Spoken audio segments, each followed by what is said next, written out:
മരണപ്പെട്ടുപോയ അത്തിപ്പറ്റ ഉസ്താദ് ശൈഖുനേക്ക് അല്ലാഹു മഗ്ഫിറത്തും മർഹമത്തും നൽകി അനുഗ്രഹിക്കുമാറാവട്ടെ. ജീവിച്ചിരിക്കുന്ന കാലഘട്ടത്തിൽ ഞാൻ പറഞ്ഞില്ലേ, അമ്പിയാക്കൾ ഈ ലോകത്തേക്ക് അയച്ചു, അമ്പിയാക്കൾ ഈ ലോകത്ത് വന്നു, അവർ അവരുടെ സ്വന്തം ജീവിതം ജനങ്ങൾക്ക് കാഴ്ചവെച്ചു.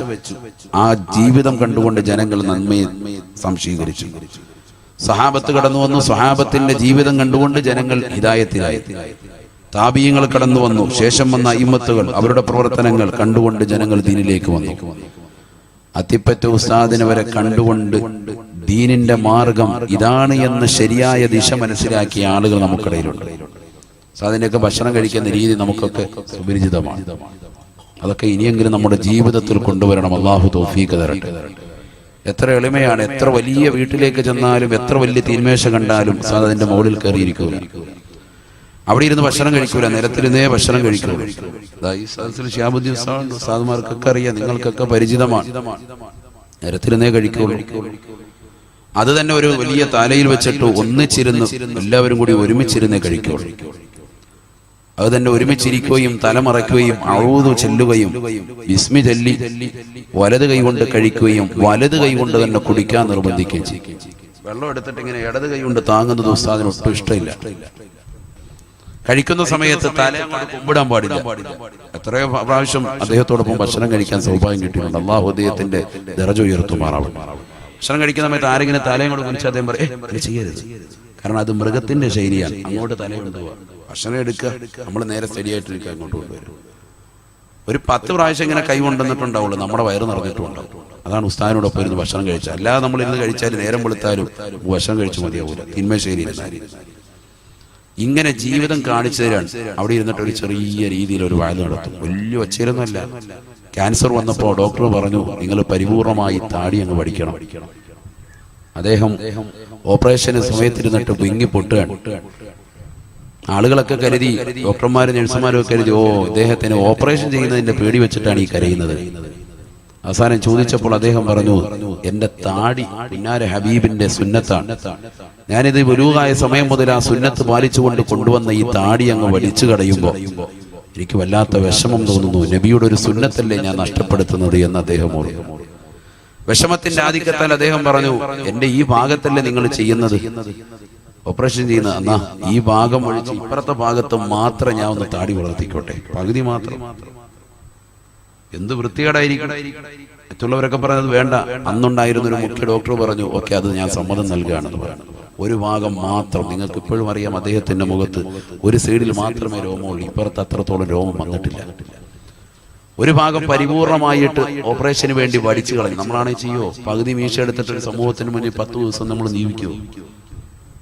അദ്ദേഹം അതെന്ത് ചെയ്തില്ല, അതൊരു ബുദ്ധിമുട്ടായിട്ട് തോന്നില്ല. ഓപ്പറേഷന് വേണ്ടി നിർബന്ധമായിട്ടും പഠിക്കുകയാണ്. അപ്പൊ ആയിക്കോട്ടെ, ആ ഭാഗം മാത്രം, ഒരു ഭാഗം പരിപൂർണമായിട്ട് താടി അദ്ദേഹം വളർത്തുക. ഒന്നോർത്തു നോക്കിയേ, നബിയുടെ സുന്നത്തിന് എത്രത്തോളം ജീവിതത്തിൽ ഹയാത്ത് വെച്ച മഹാൻ. അതുകൊണ്ടല്ലേ അവിടുന്നൊക്കെ മുത്തുനബിയുടെ അനുയായിയായ ബഹുമാനപ്പെട്ട ഗൗസുൽ ആദം മുഹിയുദ്ദീൻ റളിയല്ലാഹു തആല അൻഹു അഥവാ മുത്തുനബിയുടെ പേരക്കുട്ടിയാണ് നബി സല്ലല്ലാഹു അലൈഹി വസല്ലമ തങ്ങളിലേക്ക് അദ്ദേഹത്തിന്റെ വാപ്പയുടെ പരമ്പര ചെന്ന് നിൽക്കുന്നത് ഹസൻ റളിയല്ലാഹു അൻഹു എന്ന ഫാത്തിമാവിയുടെ മകനിലേക്കാണ്. ഉമ്മയുടെ പരമ്പര നേരെ ചെന്ന് നിൽക്കുന്നത് മറ്റൊരു മകനാകുന്ന ഹുസൈൻ റളിയല്ലാഹു അൻഹു പരമ്പരയിലേക്കാണ്.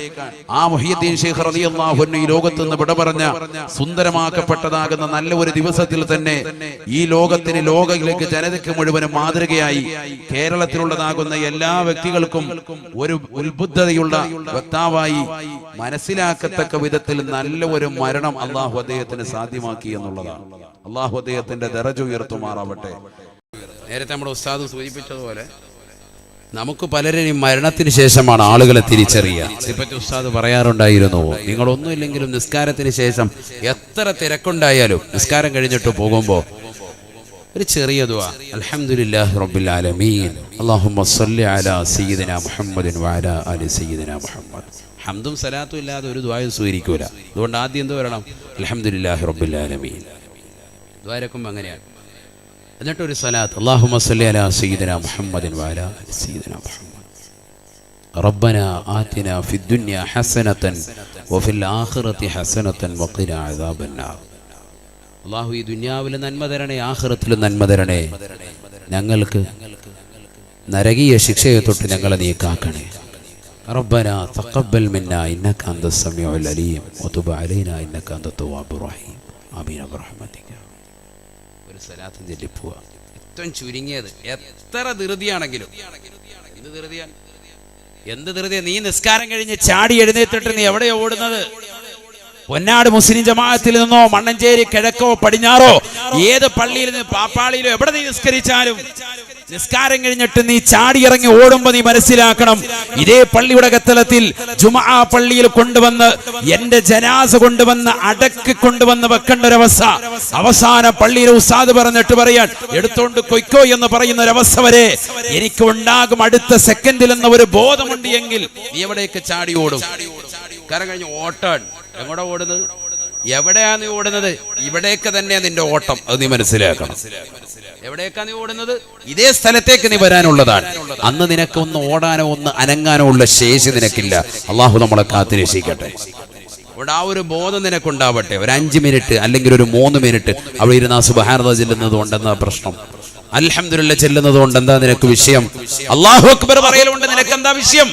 നീ പടച്ച റബ്ബിനെ പുകഴ്ത്താൻ മറന്നുകൊണ്ട് ചാടി എഴുന്നേറ്റ് ഓടുകയാണോ? ലാ ഇലാഹ ഇല്ലല്ലാഹ് ചെല്ലാൻ നിനക്കെന്താ വിഷമം? എന്താ വിഷമം? നബിയുനാ റസൂലുള്ളാഹി സ്വല്ലല്ലാഹു അലൈഹി വസല്ലമ തങ്ങളോട് ബഹുമാനപ്പെട്ട അലി റളിയല്ലാഹു തആല ചോദിക്കുകയാണ്, മാസലു ത്വരീഖ് ഇലല്ലാഹ്. നബിയേ നബിയേ, അങ്ങയുടെ മരുമകനല്ലയോ ഞാൻ? അങ്ങന്റെ അമ്മായിയപ്പനല്ലയോ തങ്ങള്? എന്റെ അമ്മായിയപ്പനല്ലയോ തങ്ങള്? അവിടുത്തെ പ്രിയപ്പെട്ട മകളെയല്ലയോ ഫാത്തിമയല്ലയോ ഞാൻ വിവാഹം ചെയ്തിട്ടുള്ളത്? എനിക്ക് തങ്ങളോട് ചോദിക്കാനുള്ളത് മാസലു ത്വരീഖ് ഇലല്ലാഹ്, അള്ളാഹുവിലേക്ക് അടുക്കാനുള്ള എളുപ്പ വഴി ഏതാണ്?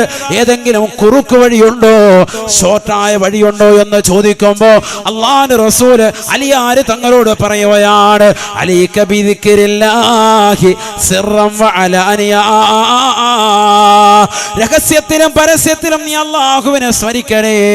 പൊക്കത്തിൽ ബാപ്പൂസിലിയാരടക്കമുള്ള ഏതൊക്കെ ഔലിയാക്കളുണ്ടോ മഹത്തുക്കളുണ്ടോ അവരൊക്കെ പടച്ച റബ്ബിലേക്ക് അടുത്തത് അള്ളാഹുവിനെ ഓർക്കലിലൂടെയാണ്, അവനെ ദിക്ർ ചൊല്ലലിലൂടെയാണ്, നമസ്കാര ചിട്ടവക്കലിലൂടെ, നോമ്പുകൾ കൃത്യമായി പിടിച്ചു വീട്ടലിലൂടെ, സകാത്തുകൾ കൊടുത്തു വീട്ടലിലൂടെ, പരിശുദ്ധമായ ഹജ്ജും ഉംറയും നിർവഹിക്കലിലൂടെ, പാവങ്ങളെ സഹായിക്കലിലൂടെ, നിരാലംബര കവലംബമാകലിലൂടെ, നിരാശ്രയർക്ക് ആശ്രയത്വം കൊടുക്കലിലൂടെ, ഏതൊക്കെ നന്മയുടെ മേഖലകളുണ്ടോ നാനാൻമുഖ മേഖല സുസ്ഥിരമാകുന്ന സേവനം അനുഷ്ഠിക്കലിലൂടെ അള്ളാഹുവിനെ രഹസ്യമായും പരസ്യമായും ദിക്ർ ചൊല്ലാതെ നിനക്ക് അല്ലാഹുവിലേക്ക് അടുക്കാൻ പറ്റൂല അലിയേ. അലിയാര് തങ്ങൾ റസൂലുള്ളാഹിയോട് വീണ്ടും ചോദിക്കുകയാണ്, നബിയേ എനിക്ക് മാത്രമായി ഒരു ദിക്ർ നൽകണേ റസൂലേ, എനിക്ക് മാത്രമായി ഖാസായി ഒരു ഇജാദത്ത് തരണം. നമ്മളൊക്കെ ഉസ്താദുമാരോട് ചോദിക്കാറുണ്ട്, ഉസ്താദേ എനിക്കൊരു ദിക്ർ. ഉസ്താദ് പറയും ലാ ഇലാഹ ഇല്ലല്ലാഹ് എനിക്ക്. അലി റളിയല്ലാഹു തആല ചോദിച്ചു, എനിക്കൊരു ദിക്ർ താ. നബി ഏതാ കൊടുത്തത്? ലാ ഇലാഹ ഇല്ലല്ലാഹ്, ലാ ഇലാഹ ഇല്ലല്ലാഹ് ചൊല്ലിക്കോ അലിയെ എന്ന് ഹബീബായ റസൂലുള്ളാഹി. ആരോടാ ഈ പറയുന്നത്? ആരോടാ പറയുന്നത്?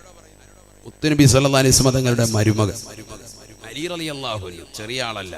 എപ്പോഴും അല്ലാഹുവിനെ ചിന്തിച്ചുകൊണ്ട് നിലകൊണ്ട് ഈ ലാ ഇലാഹ ഇല്ലല്ലാഹ് ഒക്കെ കോടിക്കണക്കിന് ചൊല്ലിക്കൊണ്ടിരിക്കുന്ന മനുഷ്യനോട് പറയാൻ ലാ ഇലാഹ ഇല്ലല്ലാഹ് ഇരിക്കും. ഇവിടെ നമ്മളോട് പറയാം പള്ളിയിൽ ഉസ്താദ് ലാ ഇലാഹ ഇല്ലല്ലാഹ്, അതെ ലാ ഇലാഹ ഇല്ലല്ലാഹ് ആണ്. ഇത് ഇപ്പൊ ഒത്തിരിപ്പി 1000 എണ്ണം ചൊല്ലിയിട്ട് വന്നിരിക്കുക.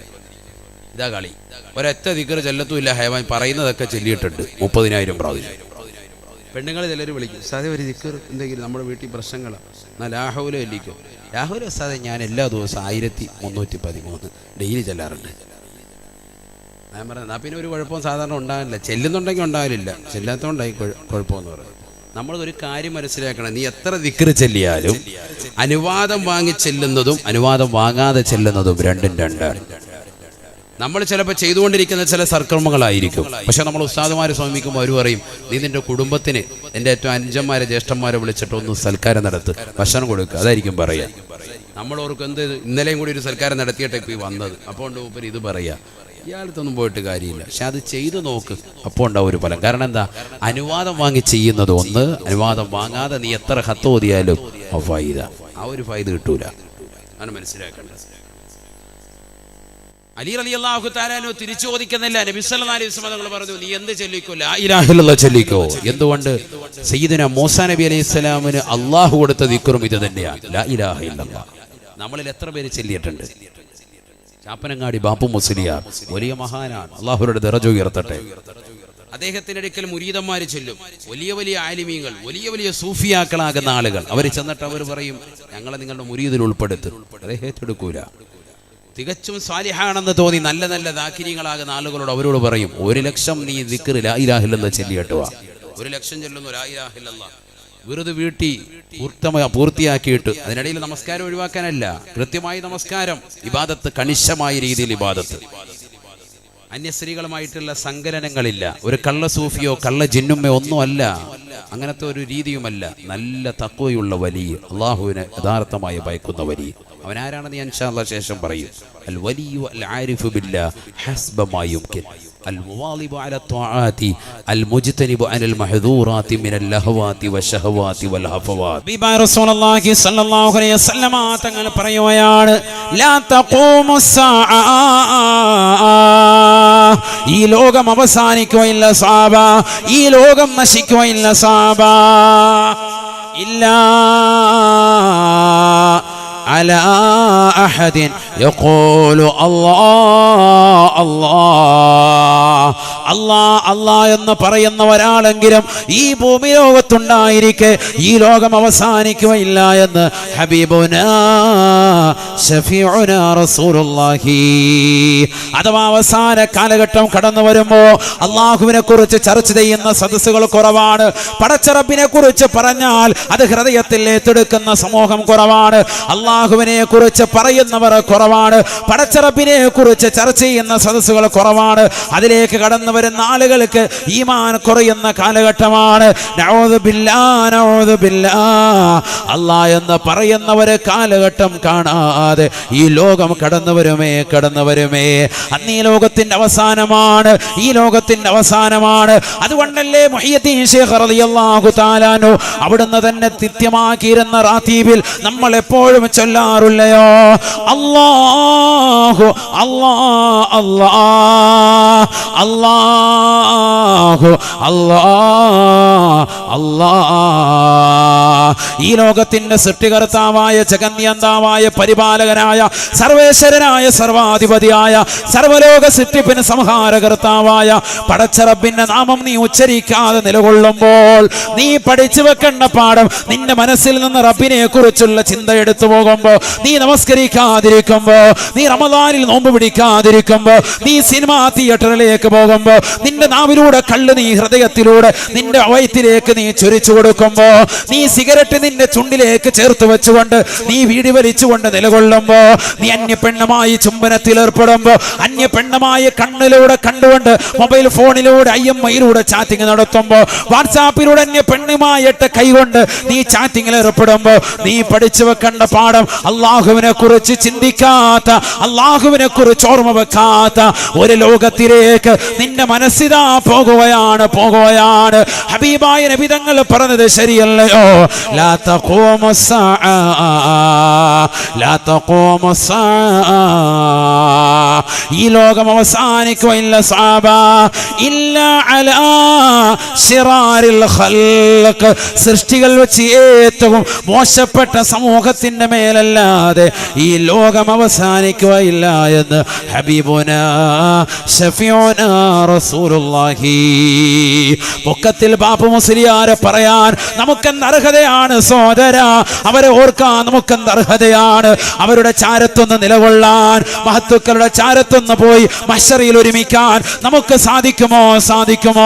ഇല്ല. നിന്റെ ജീവിതത്തിൽ അമലില്ലാതെ, നീ നമസ്കാരം ചിട്ടവെക്കാതെ, നീ നോമ്പുകൾ കൃത്യമായി പിടിച്ചു വീട്ടാതെ, നീ സകാത്തുകൾ കൊടുത്തു വീട്ടാതെ, നീ പാപങ്ങളെ സഹായിക്കാതെ, നീ നിരാലംബർക്ക് അവലംബമാകാതെ, നീ നിരാശ്രയർക്ക് ആശ്രയത്വം സഹിക്കാതെ, പൊന്നാടിലുള്ള പാവപ്പെട്ടതായ വിധവകളാകുന്ന സഹോദരി പ്രവാചകന്മാർക്ക് അത്താണിയായി വർത്തിക്കാതെ, ഇസ്ലാമിക് കൾച്ചറൽ സൊസൈറ്റിയുടെ പിന്നിൽ നീ നിലകൊള്ളാതെ, പാവങ്ങളുടെ കണ്ണീരപ്പാതെ നിനക്കൊരിക്കലും അവരോടൊപ്പെത്താൻ സാധിക്കുകയില്ല. നീ നിന്റെ നാവ് കൊണ്ട് ദിക്ർ ചൊല്ലുന്നവനാകണം. നീ നിന്റെ ഹൃദയം കൊണ്ട് പടച്ച റബ്ബിനെ സ്മരിക്കുന്നവനാകണം. അല്ലാതെ രക്ഷയില്ല, രക്ഷയില്ല എന്ന് ഹബീബുനാ ശഫീഉനാ റസൂലുള്ളാഹി ഹബീബായ റസൂലുള്ളാഹി സ്വല്ലല്ലാഹു അലൈഹി വസല്ലമ തങ്ങൾ ആ പ്രവാചകർക്ക് വേണ്ടി ഇബ്രാഹിം നബി അലൈഹിസ്സലാം പരിശുദ്ധമായ കഅബ പണിതിട്ട് ദുആ ഇരക്കുകയാണ്. റബ്ബനാ വബഅസ് ഫീഹിം റസൂലാ മിൻ അൻഫുസിഹിം യത്ലൂ അലൈഹിം ആയാതി വയുസക്കീഹിം വയുഅല്ലിമുഹുൽ കിതാബ്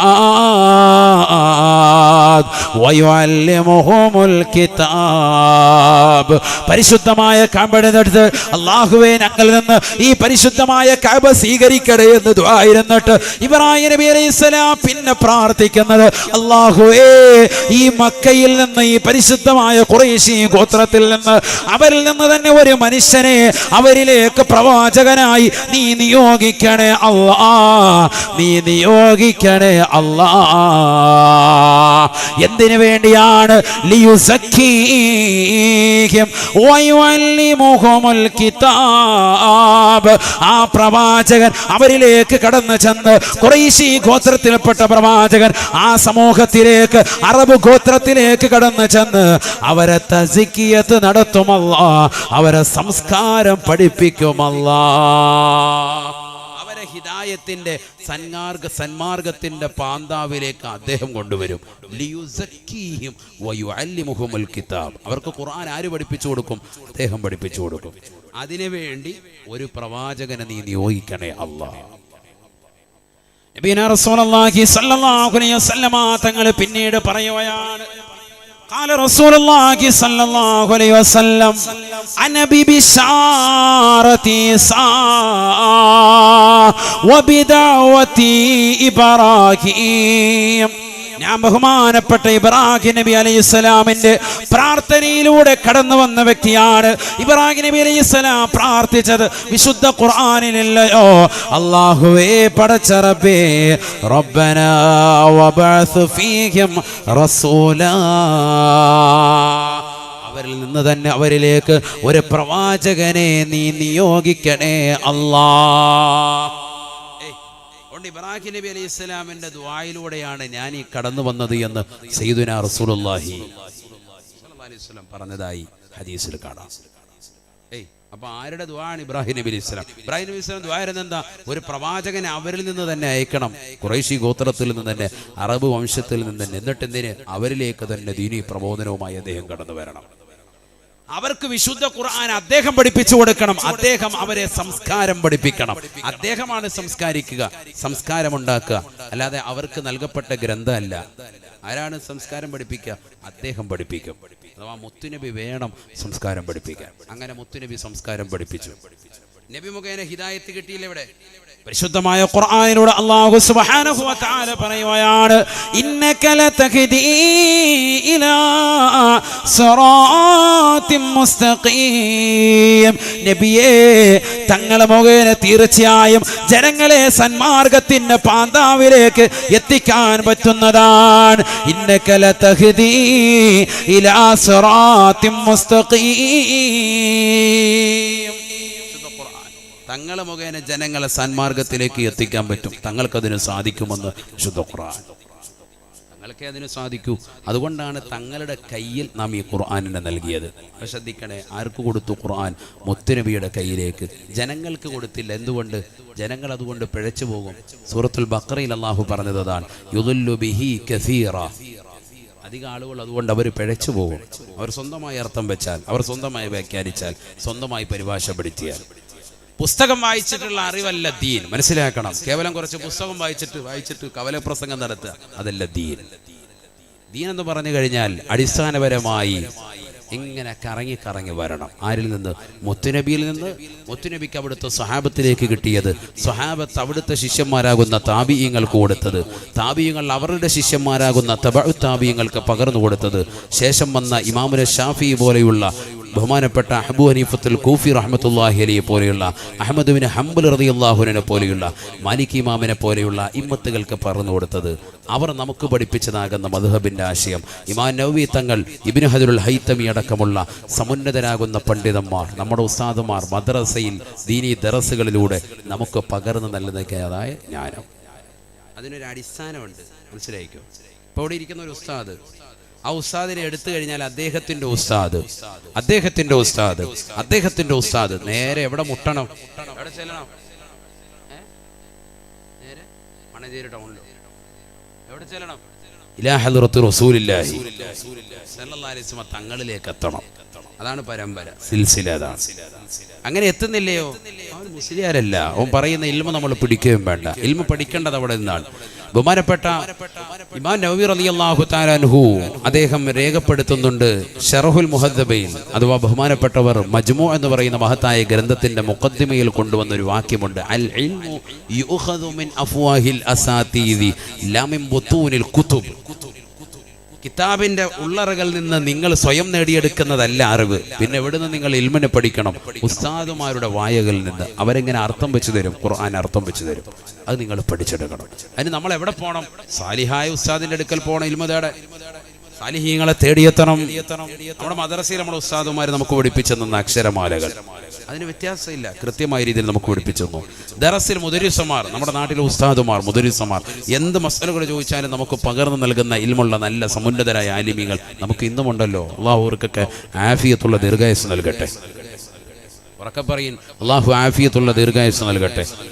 ഖത്തീബുമാരുണ്ട്, നല്ല രീതിയിൽ ഇൽമുള്ള ഖത്തീബുമാർ. അവർ നമുക്ക് പകർന്നു നൽകുന്ന ഖുർആനികമാകുന്ന ഇൽമ് അവരുടെ ഉസ്താദുമാർ പഠിപ്പിച്ചതാണ്. അവരുടെ ഉസ്താദുമാർക്ക് എവിടെ നിന്ന് കിട്ടി? അവരുടെ ഉസ്താദുമാരിൽ നിന്ന് കിട്ടി. അവർക്ക് എവിടെ നിന്ന് കിട്ടി? അവർക്ക് അയിമ്മത്തുകളിൽ നിന്ന് കിട്ടി. അവർക്ക് എവിടെ നിന്ന് കിട്ടി? ഇമാമുന ഷാഫി റളിയല്ലാഹുവിനെ പോലെയുള്ള മഹത്തുക്കളാകുന്ന ആലിമീങ്ങൾ എഴുതി വെച്ച ഗ്രന്ഥങ്ങളിൽ നിന്ന് കിട്ടി. ആ ഗ്രന്ഥം ക്രോഡീകരിക്കത്തക്ക ഇൽമ അവർക്ക് എവിടെ നിന്ന് കിട്ടി? അവർക്ക് ബഹുമാനപ്പെട്ടതാകുന്ന താബിഈങ്ങളിൽ നിന്ന് കിട്ടി. സ്വഹാബത്തിന്റെ ശിഷ്യന്മാരിൽ നിന്ന് കിട്ടി.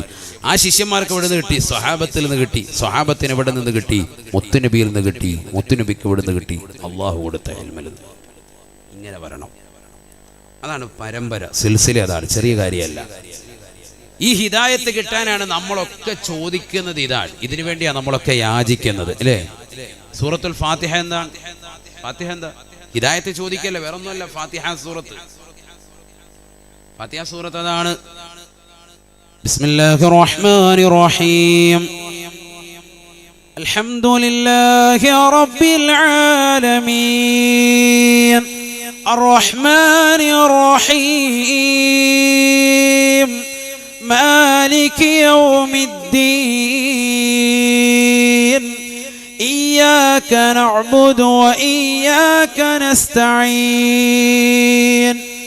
اهدنا الصراط المستقيم صراط الذين أنعمت عليهم غير المغضوب عليهم ولا الضالين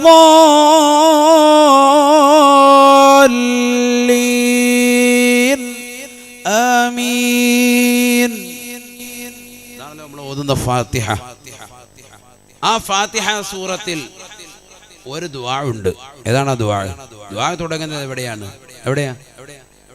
ഇഹ്ദിനസ് സിറാത്തുൽ മുസ്തഖീം, ഇഹ്ദിനസ് സിറാത്തുൽ മുസ്തഖീം. നേരായ പാതയിലേക്ക് ഞങ്ങളെ നീ നയിക്കണേ അല്ലാഹ്, നീ ചേർക്കണേ അല്ലാഹ്. സുബ്ഹാനല്ലാഹ്. ഇതാണ് ദുആ. ബഹുമാനപ്പെട്ട ഇമാം ബൈളാവി റളിയല്ലാഹു തആല അദ്ദേഹത്തിന്റെ തഫ്സീറാകുന്ന അൻവാറു തൻസീൽ വഅസ്റാറു തഅവീൽ മഹത്തായ തഫ്സീർ ബൈളാവിൽ രേഖപ്പെടുത്തുന്നുണ്ട്. ഫാത്തിഹ സൂറത്തിന് ധാരാളം നാമങ്ങളുണ്ട്. അതിലൊരു പേരാണ് സൂറത്തുൽ ഫാത്തിഹ. അതിലൊരു പേരാണ് സൂറത്തുൽ ഖുർആൻ. അതിലൊരു പേരാണ് സൂറത്തു ദുആ. പ്രാർത്ഥനയുടെ സൂക്തമാണ്, സൂക്തമാണ്. ഈ സൂറത്തിനൊരു പേരുണ്ട്. ഇതിന്റെ പേര് സൂറത്തു ദുആ, പ്രാർത്ഥനയുടെ സൂക്തം എന്ന പേരുണ്ട്. ഏത് സൂറത്തിന്? ഏതാണ്? ഫാത്തിഹ. ഫാത്തിഹ എന്ന് മനസ്സിലായി? നിങ്ങൾ ഉദ്ദേശിക്കുന്ന പോലെ ലോക്കലല്ല ഫാത്തിഹ. എല്ലാ രോഗങ്ങളും ശമനമാകും. ഇമാം ബൈലാവി റളിയല്ലാഹു അൻഹു ഫാത്തിഹ വിശദീകരിച്ചെടുത്തിട്ട് തന്നെ അദ്ദേഹം ഈ ഹദീസ് കൊണ്ടുവരുന്നുണ്ട്. ഏത് ഹദീസ്? നബിയുനാ റസൂലുള്ളാഹി സ്വല്ലല്ലാഹു അലൈഹി വസല്ലം തങ്ങൾ പറയുകയാണ്, ഖാല റസൂലുള്ളാഹി സ്വല്ലല്ലാഹു അലൈഹി വസല്ലം ഫാത്തിഹത്തുൽ കിതാബി ശിഫാഉം മിൻ കുല്ലി ദാ. പരിശുദ്ധമായ ഖുർആനിലെ പ്രഥമ സൂക്തമായ ഫാത്തിഹ ഇല്ലയോ, ആ ഫാത്തിഹ സൂറത്ത് ഓതിക്കോ സഹോദര, രോഗശമനമാണ്, ശമനമാണ്. മാരകമാകുന്ന ക്യാൻസർ രോഗമുണ്ടോ ഉസ്താദേ, വിഷമിക്കേണ്ട പെങ്ങളെ, ഫാത്തിഹ സൂറത്ത് ശമനമാണ്. ആരാണിത് പഠിപ്പിച്ചത്? അല്ലാഹുവിന്റെ റസൂൽ പറഞ്ഞതാ. ഫാത്തിഹത്തുൽ കിതാബി ശിഫാഉം മിൻ കുല്ലി ദാ. ഏതൊക്കെ രോഗമുണ്ടോ പരിപൂർണമായ ശമനം ഫാത്തിഹയിലുണ്ട് എന്ന് ഹബീബുനാ ശഫീഉനാ റസൂലുള്ളാഹി.